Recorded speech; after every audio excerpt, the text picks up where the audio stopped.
आज के वीडियो में हम जानेंगे संत नामदेव महाराज के बारे में। दोस्तों, यूँ तो सभी जीव, प्राणी इत्यादि भगवान के चहीते ही होते हैं, परंतु जब तक उनके मन में भक्ति का भाव जागृत नहीं होता और वह कोई विशेष कार्य नहीं करते, तब तक भगवान के दर्शन होना लगभग असंभव ही हो जाता है। संत नामदेव महाराज भगवान विट्ठल के बहुत बड़े भक्त थे। इतना ही नहीं तो अगर भगवान विट्ठल के सबसे चहीते भक्त बोले तो भी गलत नहीं माना जा सकता, क्योंकि भगवान विट्ठल ने संत नामदेव महाराज को 1 या 2 बार नहीं तो बल्कि पूरे 27 बार दर्शन दिए थे। इतनी बड़ी थी संत नामदेव महाराज की भक्ति। जितनी अनोखी उनकी भक्ति थी, उतनी रोचक कहानी है उनके जन्म की। उनका जन्म माँ के गर्भ से नहीं हुआ था। असल में उनके पिता का नाम था दामा शेट्टी।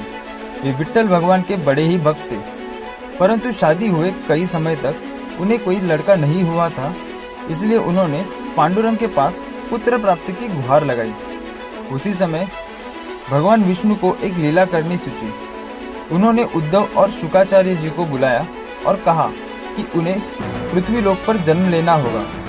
दोनों ने भगवान विष्णु के इस बात को स्वीकार किया, परंतु उन्होंने कहा कि वे इस बार जन्म माँ के गर्भ से नहीं लेना चाहते। इसलिए भगवान विष्णु ने उन्हें सीपी में जन्म दिलाया। उसमें से एक सीपी भागीरथी में गिरी और दूसरी सीपी भीमारथी में गिरी। दोस्तों, इसमें भागीरथी गंगा नदी का नाम है और भीमारथी चंद्रभागा नदी का नाम है। इसमें से जो सीपी भीमारथी में गिरी थी, उसी में थे उद्धव जी, जो आगे जाकर बने संत नामदेव महाराज। आगे भगवान विष्णु ने दामा शेट्टी को बताया कि जल्दी उन्हें एक पुत्र होगा। एक सुबह जब दामा शेट्टी चंद्रभागा में स्नान करके भगवान की पूजा करके घर लौट रहे थे, तब उन्हें एक बड़ी सीपी दिखी। जब दामा शेट्टी ने उस सीपी में देखा तो उन्हें एक नन्हा बालक दिखाई दिया, जो एक लड़का था। वो बड़ा ही तेजस्वी था। वे समझ गए कि ये उनके भगवान की ही लीला थी और वे बड़े खुश हो गए और उस बालक को लेकर अपने घर आए। संत नामदेव महाराज की एक और कहानी बड़ी ही प्रसिद्ध है। उनके घर में सभी लोग भगवान विट्ठल के बहुत ही बड़े भक्त थे। कोई भी काम करने से पहले वे हमेशा भगवान विट्ठल का नाम लिया करते थे और फिर ही उस काम की शुरुआत करते थे। वैसे ही एक दिन नामदेव महाराज को भगवान विट्ठल को नैवेद्य दिखाने कहा। तब नामदेव महाराज नैवेद्य दिखाने गए। वे आयु में छोटे थे, इसलिए उन्हें ऐसा लगा कि भगवान को नैवेद्य दिखाने के उपरांत भगवान स्वयं वहां आकर खाते हैं। इसलिए नैवेद्य की थाली भगवान के आगे रखने के उपरांत वे वहां प्रतीक्षा करने लगे कि कब भगवान स्वयं आकर नैवेद्य खाएंगे। कुछ क्षण इंतजार करने के उपरांत भी जब विट्ठल भगवान वहां नहीं आए, तब वे निराश हो गए और अपना सर पटकने लगे और गुहार लगाने लगे कि उनसे अगर कोई भूल हुई हो तो उसे क्षमा करें। पर वे आकर खाए।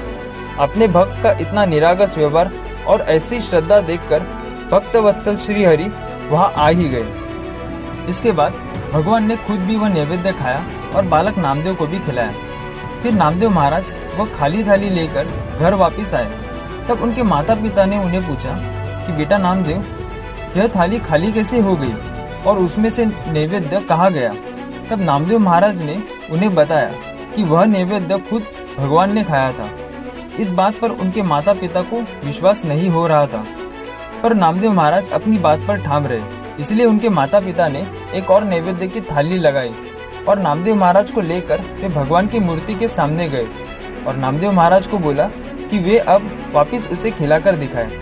तब जब नामदेव महाराज ने फिर से भगवान को गुहार लगाई, तब भक्त वत्सल भगवान विट्ठल अपने भक्त को ऐसी परिस्थिति में देखकर उसे बचाने स्वयं वहां आ ही गए। खुद भगवान को देखकर उनके माता पिता बड़े ही प्रसन्न हो गए और दंग रह गए और उन्होंने अपने पुत्र की बात को स्वीकार किया। ऐसे ही है भक्त वत्सल भगवान विट्ठल, जो अपने सारे भक्तों के लिए हमेशा ऐसे ही आते हैं। बस भक्त की भक्ति नामदेव महाराज जैसी होनी चाहिए, निरागस और सच्चे दिल से।